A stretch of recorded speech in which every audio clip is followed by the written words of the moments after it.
I'm Jack Whitaker, and this is the NFL Game of the Week.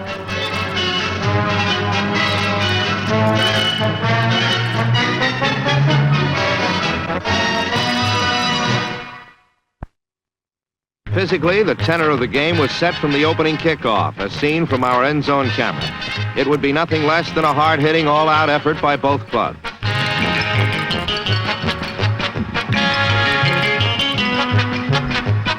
Joe Kapp came out throwing as he did against the Rams, and he wanted to burn rookie cornerback Walt Sumner. But on the first play from scrimmage, he failed.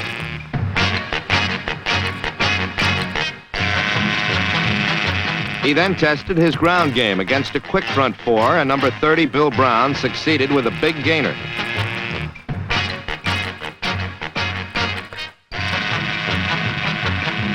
On the play, watch number 51 linebacker Dale Lindsey dive and miss Brown, who helped establish a running game Kapp would count on heavily. Kapp's fort, though, is the long bomb, and he was intent on beating Sumner with it. He heaved the ball to Gene Washington, and after an amazing catch, the Vikings were on the Browns' 24.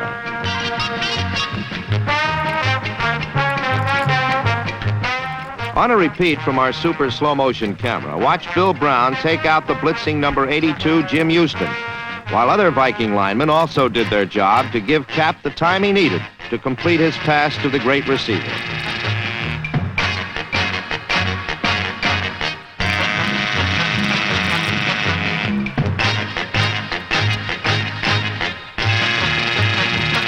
Then Kapp returned to the ground, and Dave Osborne, number 41, was turned loose on the first of what were to be many important runs for the veteran from North Dakota. On a replay, watch Osborne's determination and second effort that enabled him to get extra yards on the play.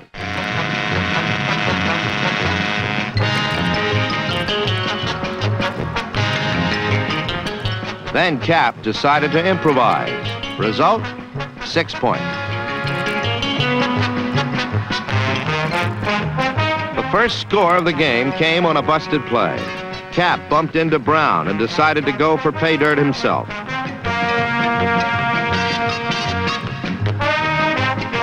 The amazing quarterback once again did nothing right except score, as the California-bred, Canadian-hardened Viking leader had put his team into a quick 7-0 lead.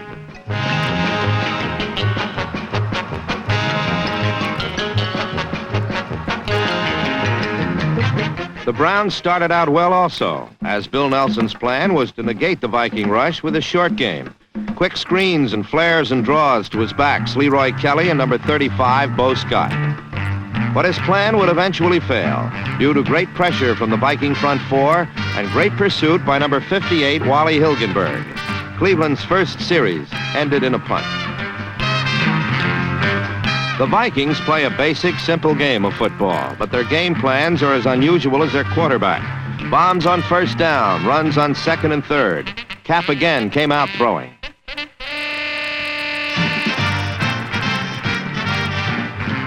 Intent on hitting Gene Washington, Kapp again went up top long, and it paid off. Defender Erich Barnes had slipped, so number 84 took it all alone and trotted into the end zone.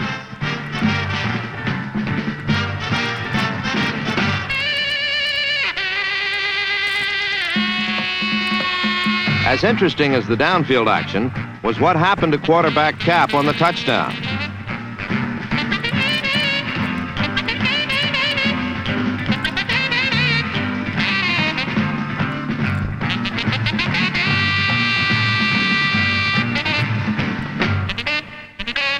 Kapp was rocked as he threw and never did see the catch or run by Washington.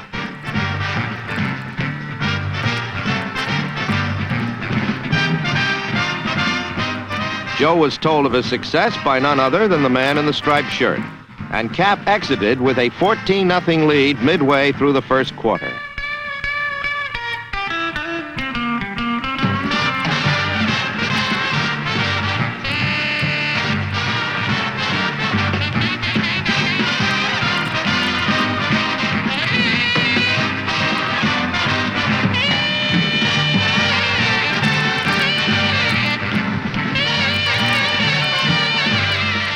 The rest of the period yielded no more scoring. For the Browns, it yielded nothing but frustration. Cleveland's ground game and its famed sweep was being shut off continually by the great play of Wally Hilgenberg, who would play a key role throughout the game. Nelson was also having trouble with his passing. The front four was not getting to him, but their pressure was forcing his timing off, and he was throwing either too early or too late, as this isolated view of Gary Collins shows.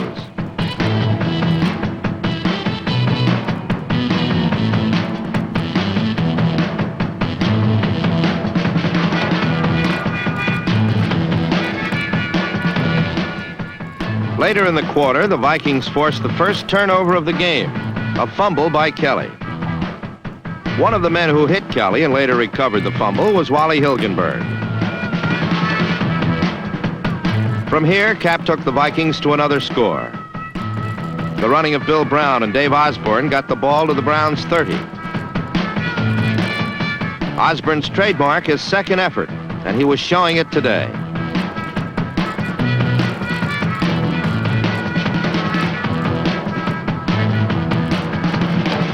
A Kapp to Washington pass ended the first quarter on the Browns' 18.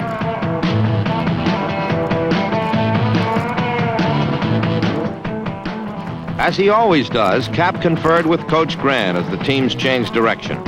But Grant was once coached by his adversary today, Coach Blanton Collier, who was now pacing the sidelines wondering what fate the Norse gods next had in store for him.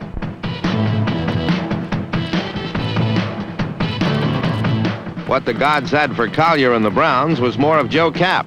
But for the first time in memory, Kapp headed for the sidelines on this scramble, not for the defender's body.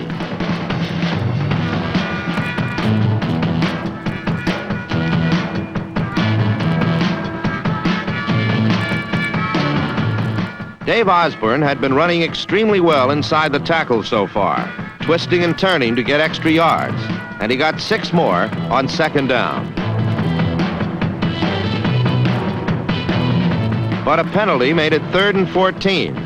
Kapp saw Henderson had beaten his man deep, and he went to him, but the sun seemed to cause Henderson to lose sight for a split second, and it went for naught. So Fred Cox came in, kicked a 30-yard field goal, and it was 17-0. The next time the Browns got the ball, they got their first down since the opening series on a Kelly run. Even though it went for a good gain, watch number 59, Lonnie Warwick, prevent a further gain by recovering quickly and tripping up Kelly as he broke into daylight. Nelson's passing was not sharp, as he seemed to be hearing the footsteps of the Viking front four. So he tried a play action to hold the defense, and instead, Nelson threw up his first interception on a wobbly pass caught by the ubiquitous Wally Hilgenberg. The Vikings had their second turnover and could all but ice the game if Kapp could convert it into points. This Joe Kapp did, but the man who carried most of the burden was Dave Osborne. Osborne is a slashing type runner who has the speed to turn the corner. On the last play, watch Ozzie break an attempted tackle by number 50, John Garlington, then cut around left end 16 yards into Browns territory.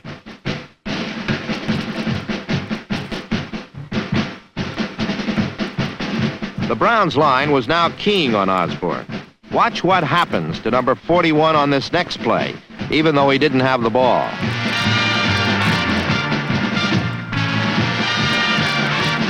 A runner's lot is not always a happy one.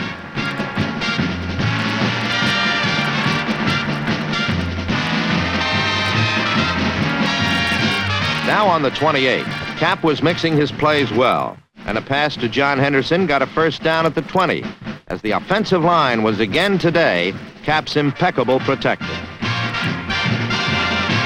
Then, as if the Norse gods had ordained it, Dave Osborne shot off left tackle past a flying defender and went 20 yards to a touchdown.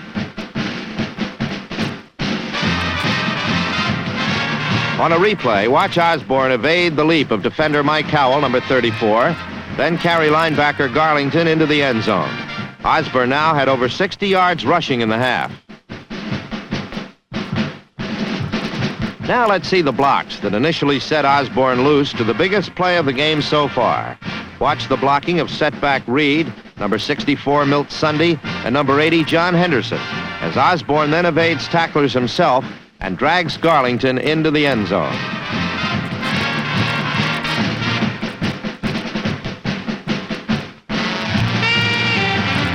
This touchdown, which gave the Vikings a 24-0 lead, had virtually ended the NFL championship with 4 minutes to go in the half.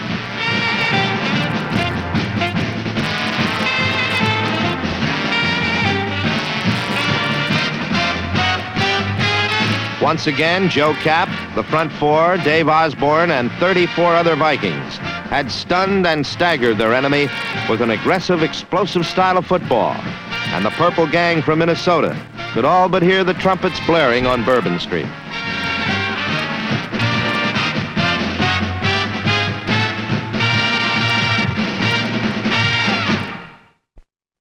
It wasn't until late in the second period that Cleveland showed some thrust, and Kelly was the man who sparked it with a 22-yard run to the Cleveland 45. A repeat in super slow motion shows two Vikings had overcharged, and Kelly simply changed direction to the outside, broke a tackle, and streaked down the sideline before being forced out by Paul Krause.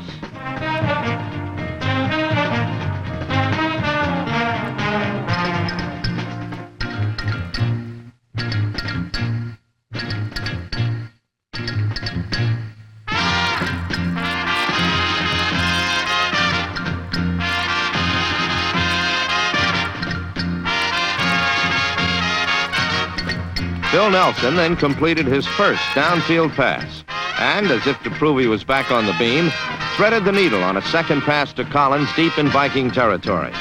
The Browns desperately wanted to get on the scoreboard before the half ended, but it was too little too late. Nelson's next two passes fell harmlessly in the end zone, and the half ended 24-0. Minnesota had executed their game plan. They put points on the board early and forced their opponents away from the ball control game they play so well. Minnesota had momentum and a 24-point lead over the frozen, frustrated Browns. The second half began, and Cleveland started the long road back with Bill Nelson and many of the Browns wearing a sneaker-type shoe. For a while, it looked like it might make a difference. Bo Scott took a screen and, running beautifully, twisted 35 yards to the Minnesota 40.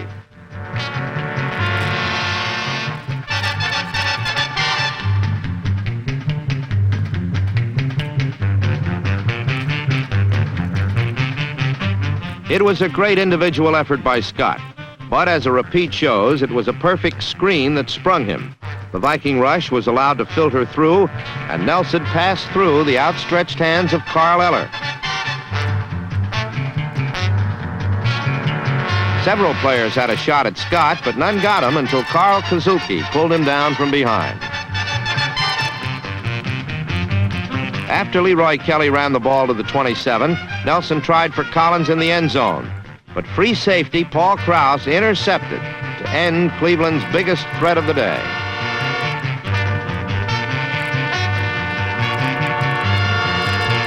A repeat shows that Collins, who had run his favorite, the post pattern, clearly had his man beaten, but Krause seemed to come from nowhere to take the ball away.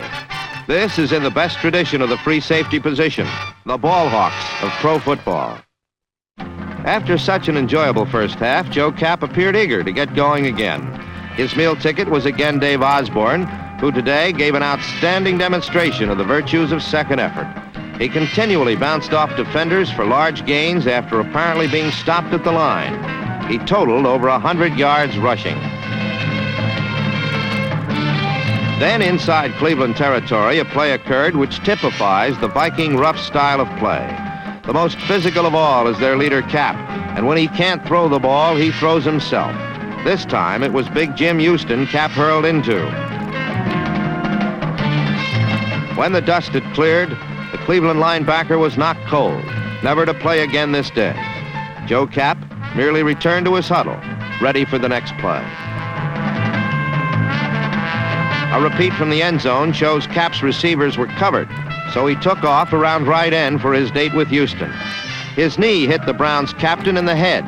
Houston never knew what hit him.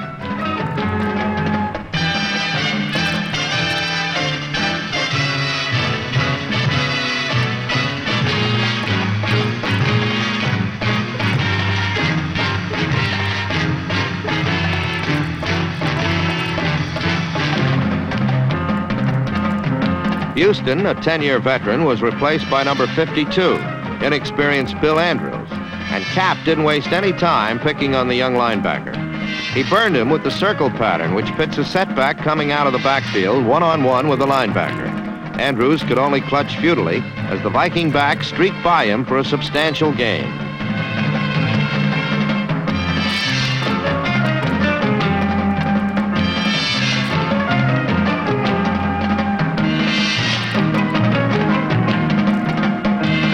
Another look reveals the receiver was number 30, 230-pound Bill Brown, an original member of the young team and their all-time leading runner. Brown's efforts resulted in a Fred Cox field goal from the 32-yard line and a 27-0 ball game. Despite the snowballing score, Cleveland didn't lose its composure and continued attacking to the end. Nelson led them on 2 long time-consuming drives, the first leading to their only score of the day. The Browns returned to the medium-range quick passes that worked so well all season. The first was to Milt Morin for 18 yards, and the second to Paul Warfield for his first catch of the day.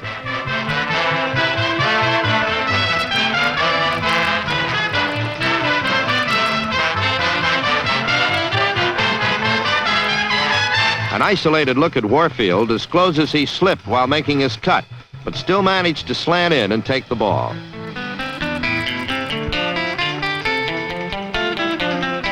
The final quarter began, and Nelson continued gunning. He was getting more time to plant his feet before unloading, and his accuracy returned. Warfield's diving catch between 2 defenders put the ball on the Viking 9.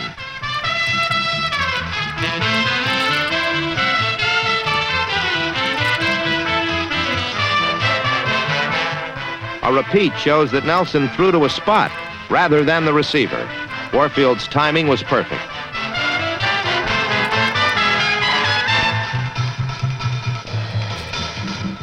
Nelson then hit Collins at the right sideline for 7 more yards at the Minnesota 2. The Cleveland quarterback then returned to Collins on a turnout for the first and only Cleveland touchdown of the day. A review of the scoring play in slow motion shows the play-action fake to Scott froze the linebackers long enough to allow clear passing lanes on the right side. The Browns had finally scored.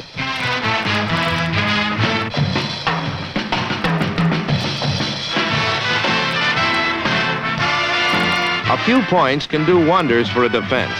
Even one down, 20 points. The Cleveland front 4 visibly slumped when the Vikings got their quick 14-point lead. Now, for the first and only time in the game, they asserted themselves.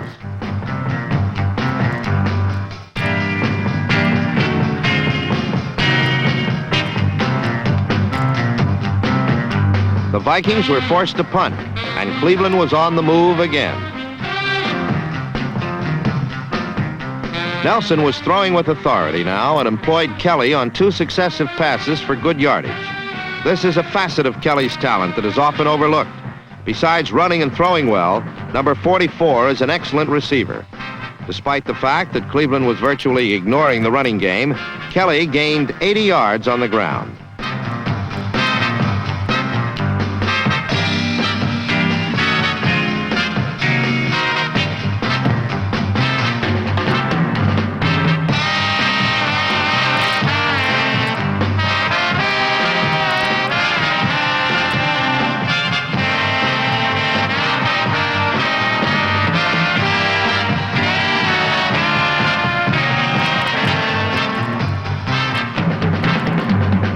Nelson continued to employ his air arsenal of short and medium-range strikes.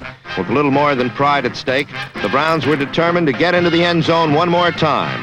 In this, their 11th championship game in 20 years.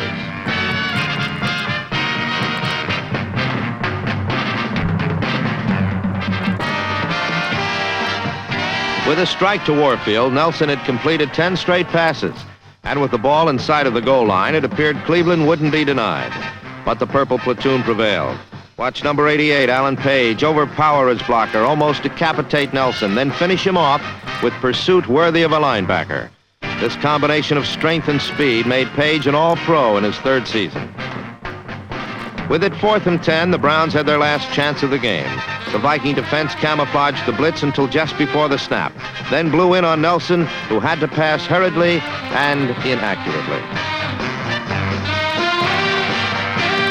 Bill Nelson, of the shrewd mind, average arm, and bad knees, had been called a winner by Bud Grant.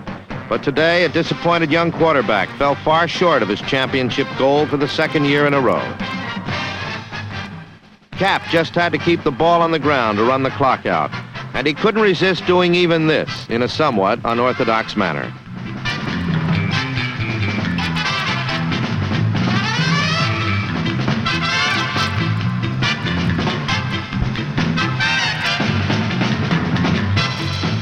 Kapp's maneuvers put the Vikings at the Cleveland goal as time ran out. A lineman's frustration said it all for the Browns. But it was the finest day of all for Minnesota and the Vikings. They entered the NFL in 1961 and struggled for years. After one winning season in 6, Bud Grant and Joe Kapp were brought in, and the club became a winner. The Vikings are the first expansion team to win an NFL title. Next week in New Orleans, they hope to end a magnificent season in a perfect way. A victory over the Kansas City Chiefs in the Super Bowl.